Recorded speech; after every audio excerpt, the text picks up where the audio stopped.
अस्सलाम वालेकुम नाज़रीन, नाऊं आहियां ख्वाजा नसीमुद्दीन। अवी ॾिसी रहिया आहियो सिंधरंग न्यूज़ HD।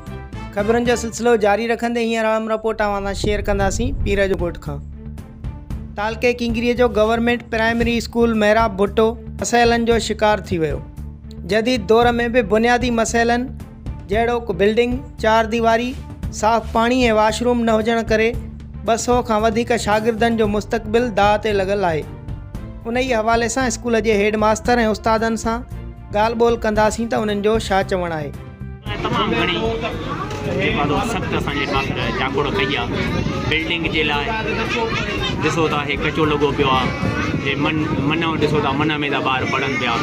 स्कूल में उस्तादनि जी तमामु सख़्तु खोट आहे। तंहिंजे करे असां रिक्वेस्ट कंदासीं त डी.ओ. डायरेक्टर वज़ीर तालीम सरदार अली शाह खे त बराए महिरबानी हिते जेको आहे सो बिल्डिंग ॾिनी वञे ऐं उस्तादनि जी खोट आहे उहा ॾिनी वञे त साईं जन जी महिरबानी थींदी। हे कचे हितां ॿार अचनि था, हे ॿारहाड़ीअ जो स्कूल आहे, का बि हिते फैसिलिटीज़ न आहे। त जेको हलायो आहे स्कूल इहो असांजो हेडमास्टर आहे साईं सैयद नूर रबी शाह राशिदी आहे। पंहिंजे कोशिशुनि सां इन सां न त हिन स्कूल जो को हाल न आहे ॿारहाड़ी, न कंहिंजो को तावन आहे, कंहिंजो ख़ासि कोई बि अहिड़ो को ख़ासि तावन न आहे। तव्हां हिते डेली ॾिसो अटेंडेंस ॿारनि जी तव्हां ॾिठी आहे, पहिरें खां चौथे ताईं सॼी फुल अटेंडेंस आहे। इहा ड्रेस आहे, इहा सॼी हेडमास्टर जी कोशिशुनि सां हलियो आहे, न त स्कूल कॾो को बंदि थी वञे। अंदरि तव्हां चौथे जो ॾिठो, पंजे जो ॾिठो, हर शइ बिल्डिंग। तो इहा हाल आहे गवर्नमेंट जो। तव्हांखे ॾिसो जिते बिल्डिंग आहे उते जेको आहे सो ॿार न आहे, जिते ॿार आहिनि उते बिल्डिंग न आहे, जिते बिल्डिंग आहे उते गॾ ऐं घोड़ा ॿधा पिया। साईं चई टीओ ॾे विया आहिनि लेटर, डी.ओ. ॾे लेटर विया आहिनि।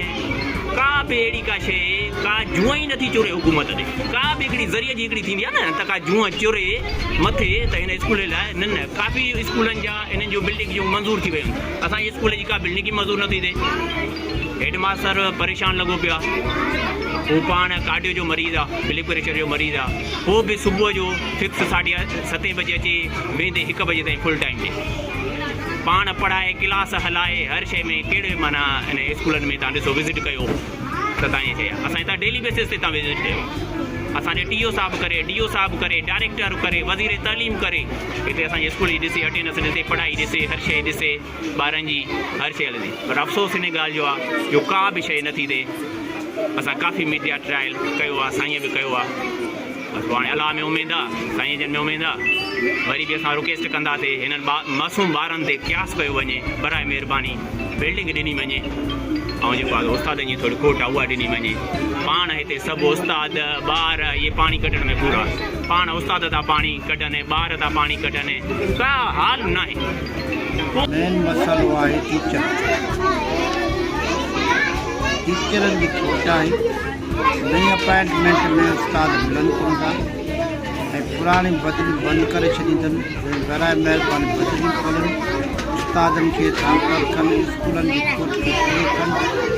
त हिन स्कूल में बिल्डिंग जी खोट आहे, वाशरूम जी खोट आहे, पाणी कोन्हे को। हिन स्कूल में 14 दीवारी कोन्हे को। असांजे स्कूल में 300 ॿार आहिनि।